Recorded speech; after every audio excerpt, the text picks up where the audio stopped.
In order for you to do a hard action, you have to have high motivation. If, for example, you wake up at 5:15 and your clothes aren't set up and you have to go find your clothes, maybe the car broke down and you have to walk to the gym, now it's a really hard action that you have to do, right? In order for you to do that, you have to have super high motivation.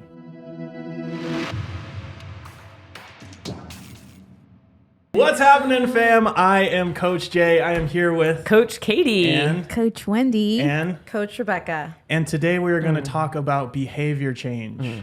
Behavior change. So Rebecca was reminding us of a Saturday morning commercial that we had about learning about the government and brushing your teeth and stuff. Right? Oh yeah, what was the name of that show? It was. I have them all on. I have a DVD of them. Reading Rainbow? No. Oh, Magic School Bus. No, You can't just name shows. those are all really good ones though. Yeah. And now this is gonna drive me crazy. What is it? It was. I don't remember. If you know what it is, the conjunction junction thing, write it in. Oh, I know. Yeah, we'll get it. We'll get it. All right, let's talk about behavior because this is kind of what we do is change people's behavior.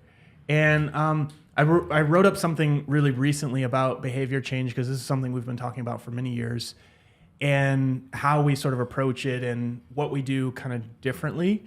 And I thought it might be useful for us to kind of share that with folks because if you know how it works and you can kind of take a step back and look at what you're doing from the outside, it's much easier to change your behavior, right? So we talk about behavior change. What are some of the behaviors that we are often trying to change with folks when they come in? Movement, being sedentary. We're trying to change sedentariness. Sedentary to non-sedentary, okay? Why did you answer that like you were in a 5th grade quiz show? It was like she like buzzed in. It felt like she a didn't know the Jeopardy. answer. Like, what is sedentarianism?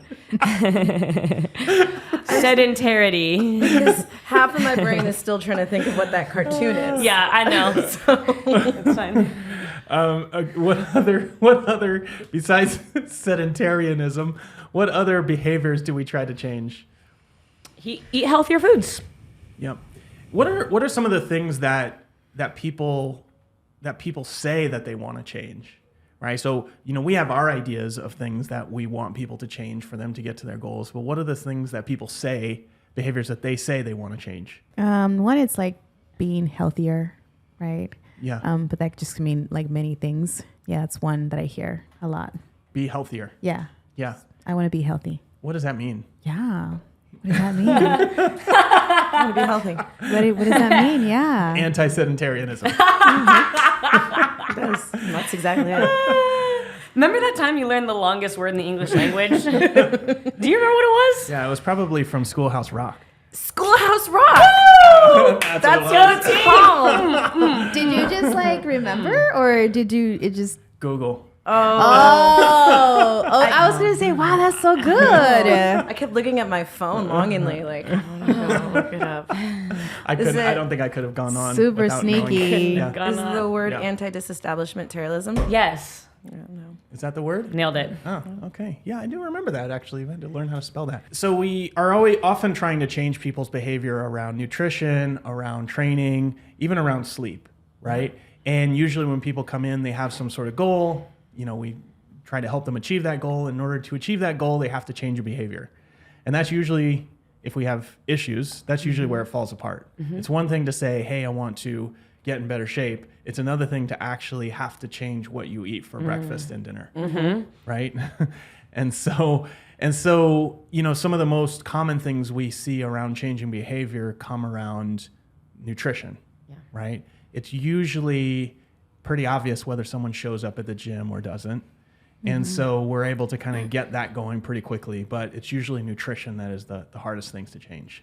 Why is that, do you think? Well, when you ask what is a behavior that people want to change, one thing that people often say is like, I want to cook more food. And usually it comes from this like really heartfelt place, right? People be like, I want to cook more. And they get this like nostalgic look in their eyes, like, back in the day when I had more time, when I didn't have kids and I didn't have as many job responsibilities. It was like, I used to cook more and it was this wonderful time and I want to bring it back. Yeah. Right? So you're like, oh, okay, that really meant something to you more than just like being healthy. It was this whole like part of your life, and it was representative of this part of your life where like you had more ownership over your time. Interesting, right?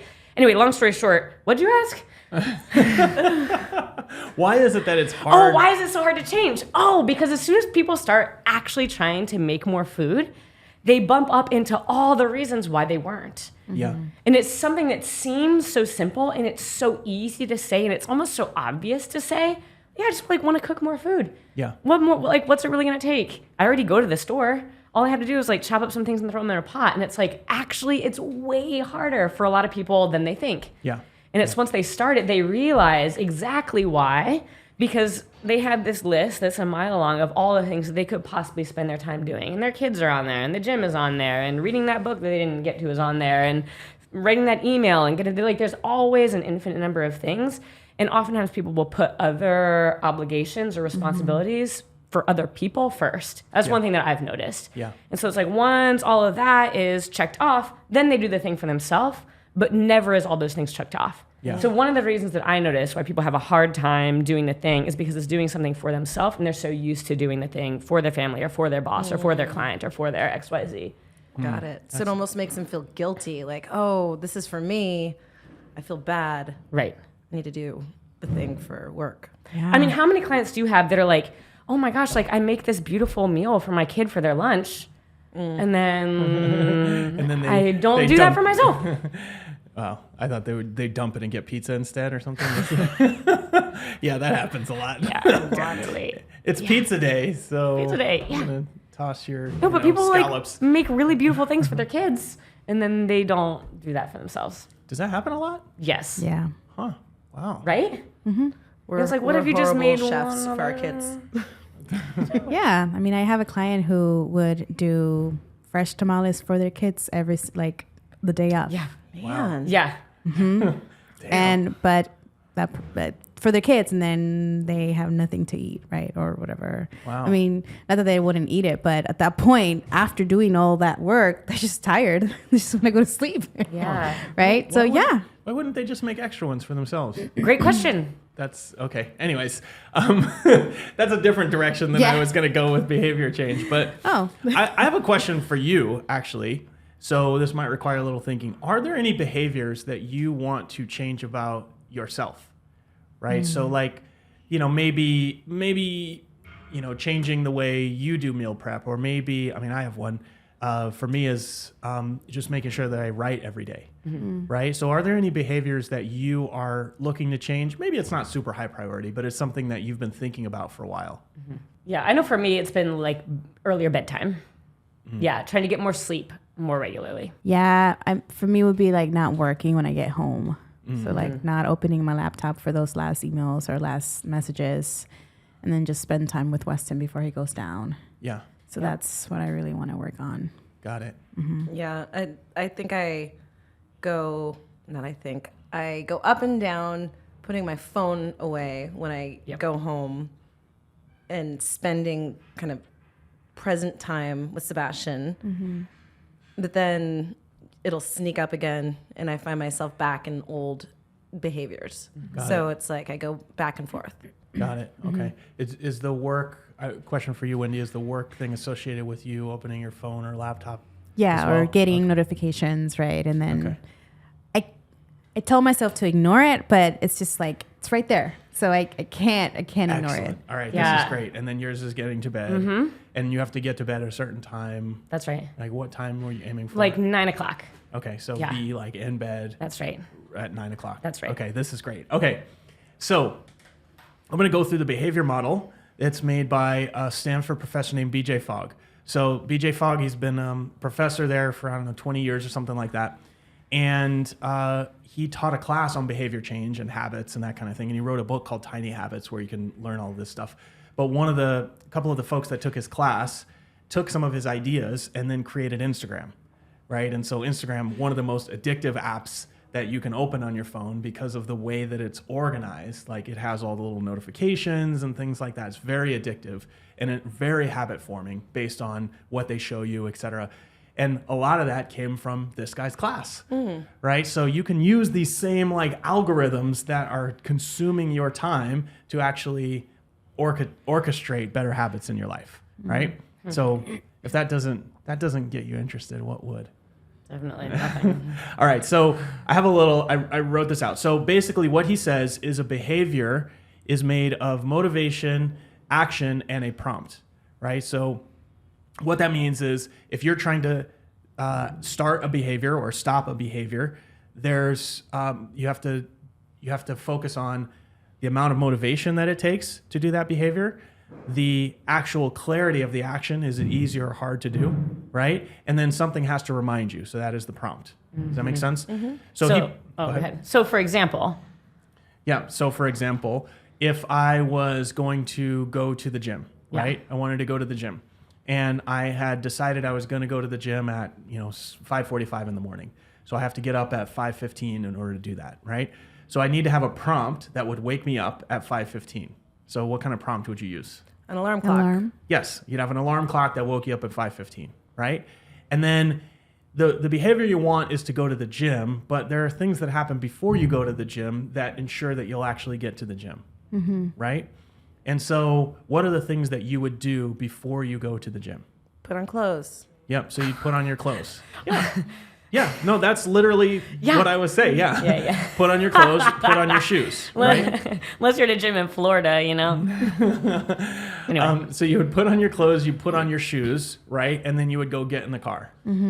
Now, if you put on your clothes, put on your shoes, and then get in the car, how much more motivation does it take for you to actually get to the gym? Not much. Right? Not a whole lot, right? So how much motivation does it take for you on a scale of 1 to 10, 10 being like super motivated, 1 being like, I don't care at all. How much motivation does it take for you to put on your clothes? To come to the gym? Yeah. Depends on how cold it is and how warm my bed is. Yeah, 5:15 in the morning in the winter.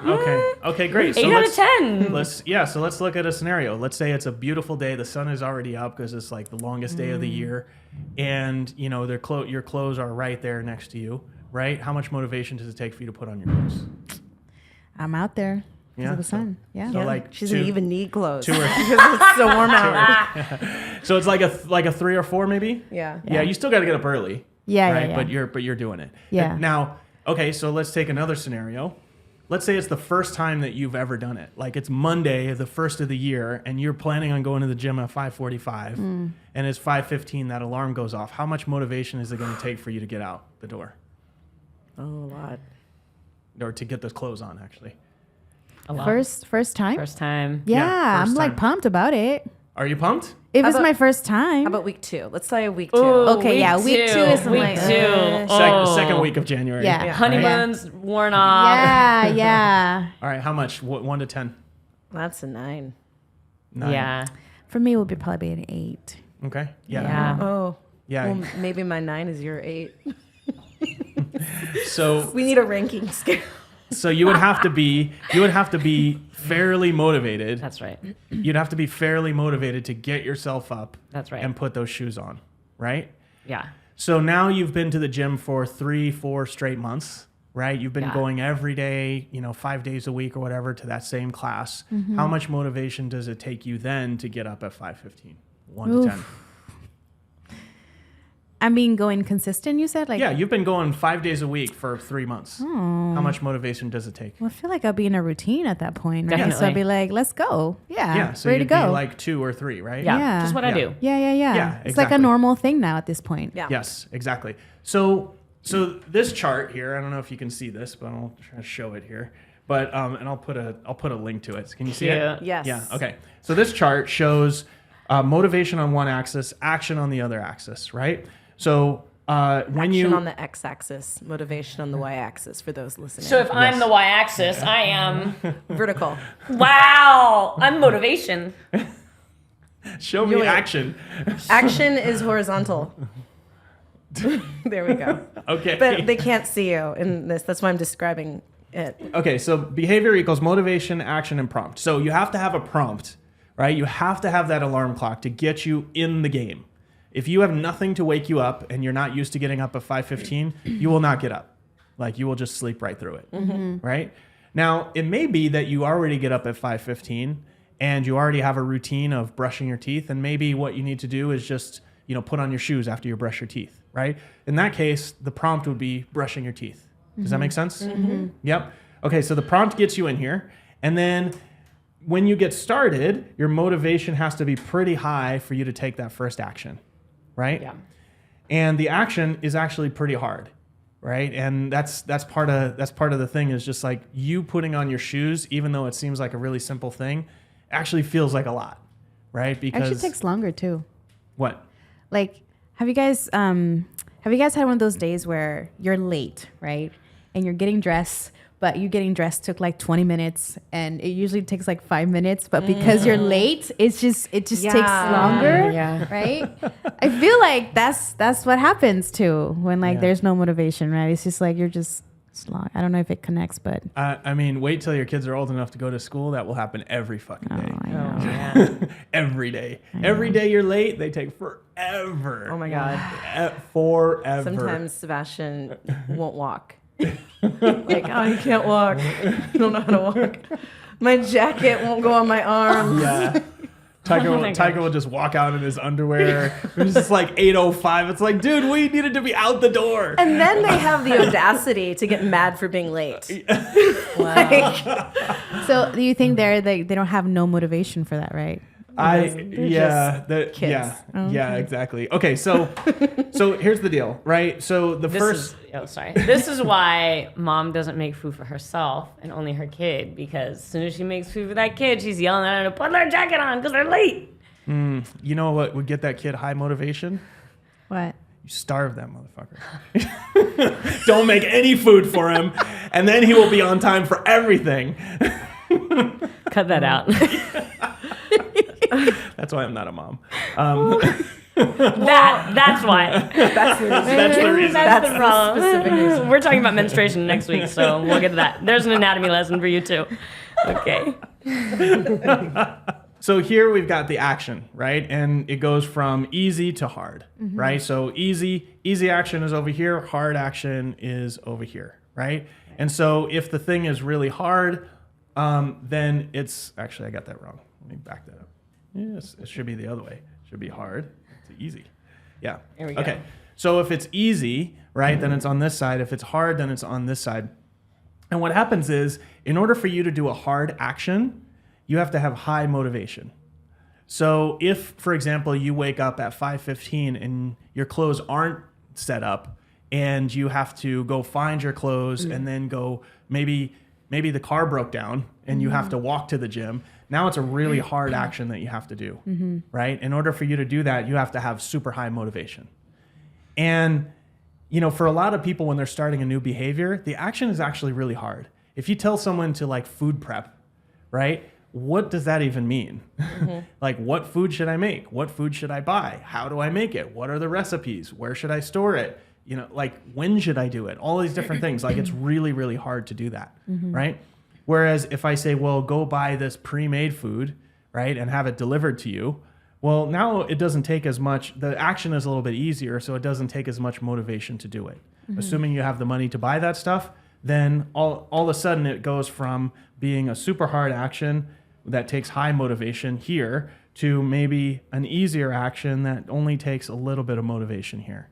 Does that make sense? So why is this important? Well, take this idea of writing every day, right? So I've been wanting to write every day. I've had periods where I wrote a ton every day, and then periods where I haven't written for a long time. And so at one point I was writing 1,000 to 1,200 words every day, which is a lot. It's writing for an hour, maybe an hour and a half if you're lollygagging or whatever.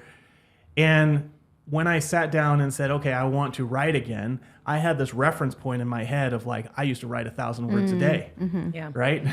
And so I'm going to go and write 1,000 words per day. And the first day I did that, it took me 3 hours. And so it was really hard action that takes super high motivation. Now, how many days in a row do you think that I was able to do that? One day. Yeah. One day in a row. Yeah, I mean, it was less than 10 days, right? I don't remember when I actually stopped, but it was just like less than 10 days because it took so much motivation because the action was so hard that there was no way I was going to sustain that, Yeah. right?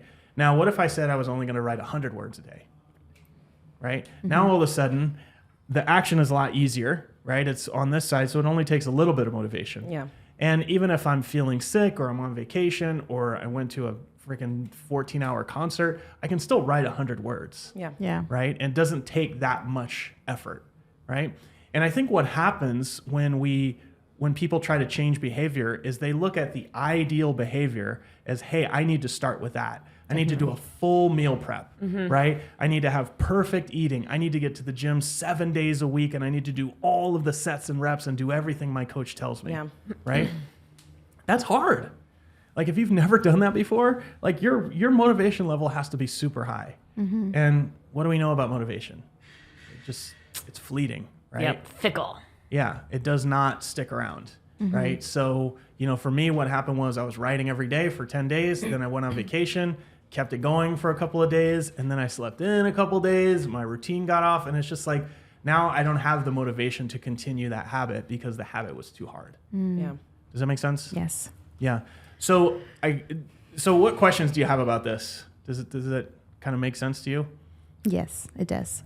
I have a question. So what happens if that little tiny, I wouldn't say tiny habit, but that, I guess, Tiny Habits Perfect. That's what the book is called.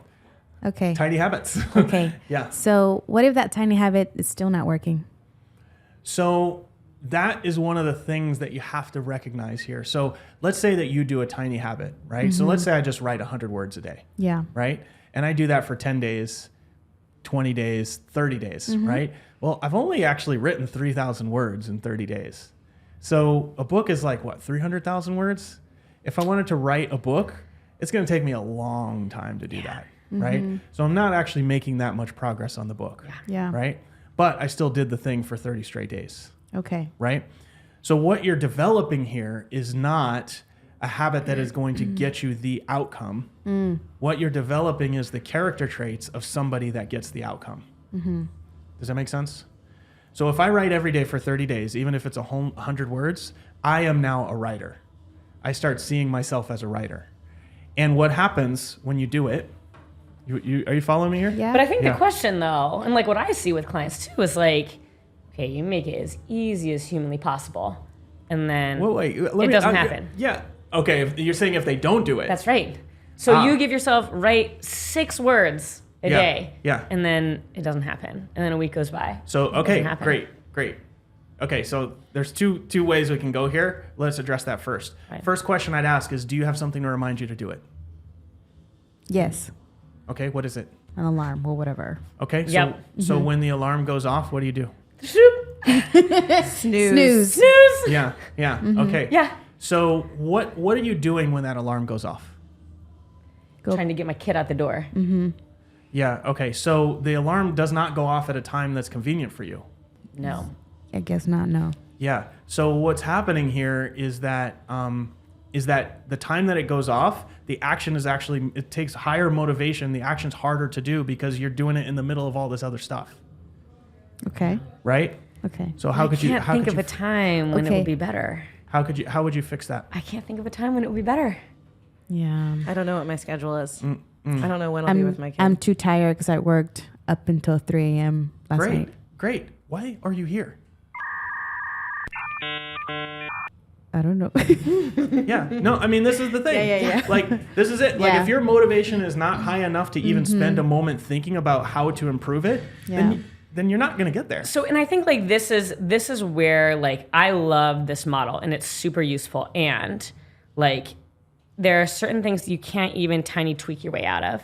Like I notice this with a lot of clients. It's like Hold on. Okay. Hold on. When you say the word can't, my first question is, yeah, okay, you can do whatever you want. Totally. You choose other things besides the thing you said That's right. was most important. that's right. Right? So this idea of I can't do it is absolute bullshit. Right. It's just you've chosen something else. Yes. And so my question is, why are you here if you're going to continue choosing something else? that's right. Does that make sense? That's right. Yeah. And that's fine. You might have decided that actually cooking tamales for my kid every night is more important than me getting in better shape. Yeah. Let's recognize that. Let's embrace it. And let's just have you move forward with that. Right? Now, the truth is that's probably not true. And that's something I would question. But like, I'm asking you to spend 5 minutes figuring out how to design your life in a way that helps you reach your goals without jamming up the rest of your life. Does that make sense or no? Yes. Yeah. Sorry, I mean to shut you off. When you use that word, I'm just like, I'm triggered by that. Yes. I think what I notice, and I'm curious for you too, is some people do really well with easy tasks and they can knock them out. And then they are motivated by seeing a result. And then it starts to snowball and they're ready to do the thing that's harder. And some people get stuck with the easy task exactly for the reason why they're here. Like they get stuck because they don't orient their time in a way to like make the thing happen. It's the exact reason why they've been stuck for so long, and it's why they end up here. Great. So then we have to make the task easier. Because part of the deal here, and this is what I was getting to before, is if you start with something really easy, right? So let's say that what you tell a client is, I need you to take fish oil in the morning. Totally. And it's so super easy, right? You have it in your car while you're driving to the thing, and when you drink your coffee, you put fish oil in your mouth. Ugh. Does that make sense? Right? So you do that on day one, right? And it takes, it's a pretty easy action. It takes some motivation to do it because you have to put it in your car, et cetera, et cetera. And then you do it on day 2. It goes to here, right? And then you do it on day 3. And then it goes to here. And then you do it on day 4. And then it goes to here. It's like super easy, right? You have made it easier and easier and easier, right? Are you with me? Yes. You were very skeptical. The look yes, on your face yes. is just like, there's no way this is going to work. I'm going to describe it for those who are just listening. Katie, her eyes slowly start to narrow as the more Jay speaks. Yeah. She's nodding just because she thinks that's what she should do. But there is something there. There is a question or Because a at a point to be certain point, made. you're like, okay, if all I do is eat one thing of fish oil, like it's so far away from where I actually want to be that at that point I'm just like, fuck it. This is this is perfect. This is exactly what I wanted to get to. But it sounds like the motivation will be boop, gone. No, you guys For those of you who are only listening, Jay flails his hands in exasperation. Yeah. So there's an underlying assumption here. If all you care about is the outcome and you need it now, this is not going to work. If you are in it for the long term and wanting to build long-term habits, there's only 2 ways that you're actually going to make change. This is something he talks about in the book. There's only 2 ways that people make change. One, they either have some sort of dramatic life change, right? So they move, or something changes, they get divorced, whatever, right? The 2 is they start so small that they build habits over time. Yes. And the idea here is, if you can get through your head that you're going to start small and build habits over time, then every day you take this fish oil, you are developing the habits that are going to get you to the point where you're eating healthy overall and you're going to the gym and you're doing all of these things. But you have to understand that going in, that the framing is, you're starting with this super small thing, and we need you to do that every single day. And every day you do it, you celebrate, yes. I did this thing, right? And so once you do that, now you're here, right? Fish oil, super easy. Great, let's do something harder, right? So let's eat a better breakfast, because now it doesn't take as much motivation for you to do something harder. Yeah. So then you go back here, right? And you take that fish oil habit, and it's like, every time I have fish oil, I will now also have a healthier breakfast. Yes. Right? Instead of packing that in your car, you pack a tinfoil full of egg bites or whatever, right? Right? And Dang. Wow. Bust her out. What? She's being resourceful, okay? Not wrong. Yeah. That's right, though. That's right. Here's the thing. Like, I think so much of this, and this is one of the big premises of the book, and I highly recommend you read it, is people change by feeling good, not by feeling bad. That's right. However, All right. Like, I don't. I want to the hear this. however. I can't wait. Yeah. Okay, so I mean, like, I completely agree with you. And, like, what you said before that, which is people change also by making big changes in their lives. Sometimes we arrive at places as coaches where it's like, my role is to point out to you that maybe there is a bigger change that might get you the thing that you want, and we can continue on this path of tiny things. And it's your choice. The framework that I learned is like, there are tiny tweaks, like your tiny habits, little things that you can adjust that move you close to the thing that you want. And there's, for almost everyone, there is a big kahuna.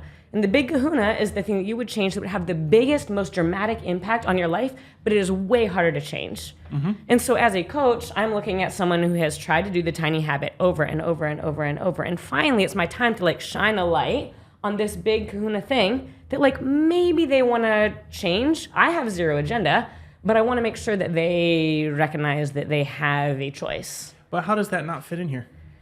This is all mad tiny. This is all about making things tiny. And part of what I'm saying is like, it's great to make things tiny. And like at a certain point, it doesn't matter how many fish oil pills you pop and how many things. If you're in an unhealthy relationship, it's like, it's not going to work out for you. So it sounds like what you're addressing here is that there are bigger behaviors that need to be changed in order for there to be an outcome.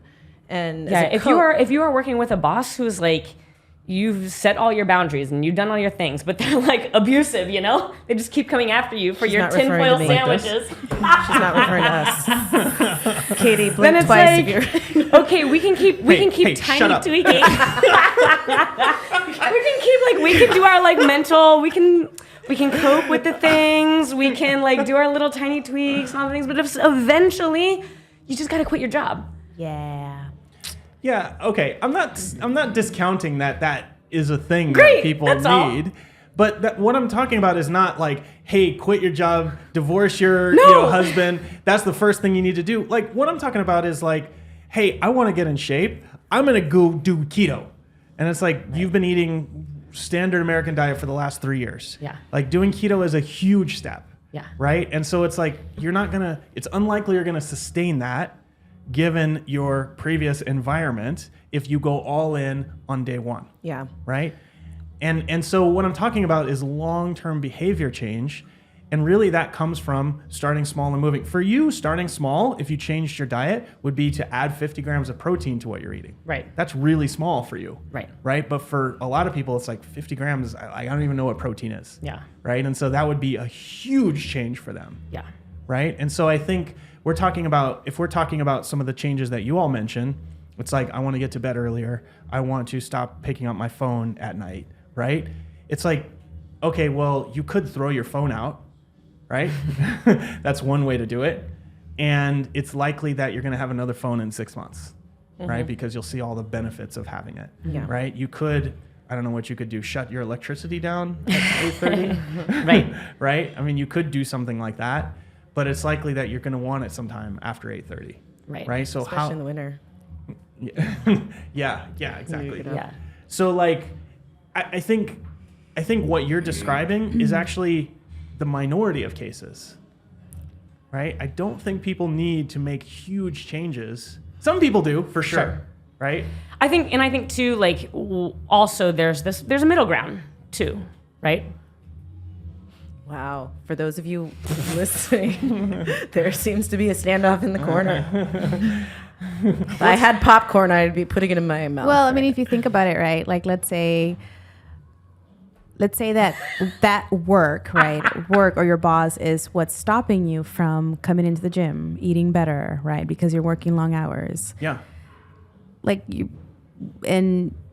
you know that you're supposed to work less in order to prioritize yourself, right? What is a tiny habit you would have them do, right? Is there? Because I just don't see a tiny habit would actually do anything to that case. Okay. So I will say this. Whenever I'm thinking about something that I want to achieve, I always look at what are the one-time actions I can take that would make everything else easier. Yeah. Right? So a great example would be if I clean out all the junk food in my kitchen, then I'm less likely to eat junk food. Right? Like that is a one-time action that I could take that would make everything else easier. Yeah. Right? If I quit that horrible job, then I would have more time to work, or to go do a workout. Presuming you have a better job that doesn't require that much time. The truth is, I don't know if this is the case. I don't know who we're talking about here, but quitting that horrible job might just mean that you get another job where you're working just as much, right? Because this is a habit that you've repeated over and over again, Yep. right? Or maybe quitting that horrible relationship, you get out of one, go into another one that's just as horrible, right? So now we need to start thinking about, well, what are the things that are causing this situation for you, right? Yeah. And so I'm a huge fan of making one-time actions. Quitting that job, cleaning out your kitchen, moving to a different place, whatever, getting rid of your car, getting a bike. I'm a huge fan of that stuff. But that's not going to solve all the problems, right? For example, eating, you are going to eat every day. So how do you develop eating habits that serve you versus not serve you? In terms of turning your phone off, you're going to have your phone. So how do you develop habits that serve you versus the ones that don't serve you? Yeah. Right? And that's what I'm talking about here. Because once you've done all the one-time actions, great. Like, now what? You still have your phone. You still have to eat. You still have a relationship. So now what do? What are the tiny habits that you can do? That's what I'm talking about. So maybe the tiny action equivalent there is like put a boundary around your lunchtime. Which is maybe a huge... Yeah, it's huge for that a lot would be of people. huge for a lot of people. Yeah. Pick one day and put a boundary around your lunchtime. I have one person right now, like, having a crucial conversation with their husband about having one night a week where they can do the thing that they want to do. Great. Maybe that's the tiny habit. Yeah, I mean, we're getting into a realm, though, where you're dealing with interpersonal relationships, and those are not necessarily, like, those are harder to change. Like, when I asked you all what are the habits that you want to do, they had nothing to do with Except that they interpersonal do. relationships. They 100% do. So if I want to go to sleep earlier, that means I'm spending less time over at my sister's watching my baby nephew. Okay, so I have to say no to that if I want to prioritize my time at night. It has everything to do with relationships. Well, at least it could. Yeah. If I want to make my lunch every day, then I have to tell my boss that I need 10 more minutes to chop up my veggies to make my salad. And I'm afraid to do that. Yeah. Yeah, I'm. How often do you go over and see your nephew? Is that every day? No. So it's what, once a week? Yeah. Okay, great. So once a week, you take a day off. Right. Is that one day a week causing you not to sleep? Yes. Was that last night? Is that why you're so salty? I'm just saying, like, yeah. I mean, I'm not saying it's not part of it. What I'm saying is most people's challenges, right, have to do with the habits that they have developed themselves, right? The environment, the other people support them in these habits that are not serving them, but they don't cause them, right? And before you tell me that's not true, we have many examples of people that do what they need to do despite their interpersonal relationships. 100%. Right? Okay, so I feel like there is a whole another discussion, some of it around talking to your environment, as Wendy would say. So there's one thing. But going back to where Jay is coming from, the takeaway I'm getting is that consistency beats motivation in the end. Like, we need to be, once you develop that habit over time, you'll be consistent. You can't rely on motivation to get you to the result that you need. Yeah. And it's what some people tend to do is find the, exciting fix, like, okay, I need to lose weight. I'm going to go keto, cabbage cleanse, and do all the things. And then it doesn't work. What happened? Where the answer is really making small, tiny habit changes that allows them to remain consistent for the rest of their life. Yep. So that was my takeaway. Now, there are other things involved, and this actually reminds me of a call I had this morning with someone who's going to be starting with us. And, he admits he hasn't been working out. He has an active job, but, he hasn't been lifting or doing whatever. And he's already ready to come in like 5 days a week. Yeah. And so, I'm telling him, let's just wait 2 weeks, reassess. I'm not saying you're not capable, but in his mind, he's going from 0 to 60 because that's what he needs to do. But really what I know he needs to do is just get into the habit of blocking off time because his work is keeping him from doing this. Yeah. So let's just schedule it in your calendar, block it off, start there, and maybe we'll do more in the end. So Yeah. So, that's a really great example because a lot of people say that when they come in. They're like, I'm going to just do it all. Yeah. Just tell me what to do. I will do exactly what you tell me to do. And then we do it. And then what happens? They drop off. Yeah. Doesn't work out. And then they feel a lot Bad. of shame Yeah. about the fact that they didn't do the thing they said they were going to do on day one. Mm-hmm. And so what do you say when people say that at the beginning? I mean, so you had that situation Oh, it was today. It's great. just like, Well, former athletes are, generally the ones who are ready to go all in, Yeah. full speed. They are also the ones who tend to quit first. Yeah. Because they're comparing themselves to this person they were 20 years ago. Yeah. And I mean, they'll even say like, yeah, I used to work out for 3 hours. I'm just doing an hour of training. And it's like, okay, that was 20 years ago. I've found myself doing that too. And so it's really trying to ignore that voice that's telling you you're not enough. So, I mean, I was straight up. I said like, those who come from a background where they did nothing tend to be more successful because they have zero expectations. Yeah. They're just happy to move. Yeah. So your challenge is going to be ignoring that voice telling you that you are not enough, you're not doing enough, that you're failing. Mm-hmm. And I'm going to keep checking in with you on this because I've seen it so many times of people just like, you celebrate their lift and they're like, oh, well, I've done 200 pounds more than that. I'm like, cool, when I was 16. Yeah. Okay, you're 50 now? So, I mean, it's true though. And if you're not watching this, Coach Rebecca is doing excessive eye rolling. Well, okay, but this is the thing. You change by feeling good, not by feeling bad. And when you go in expecting that you're going to do the things that a 10 out of 10 motivation person is going to do, you end up feeling bad. Yeah.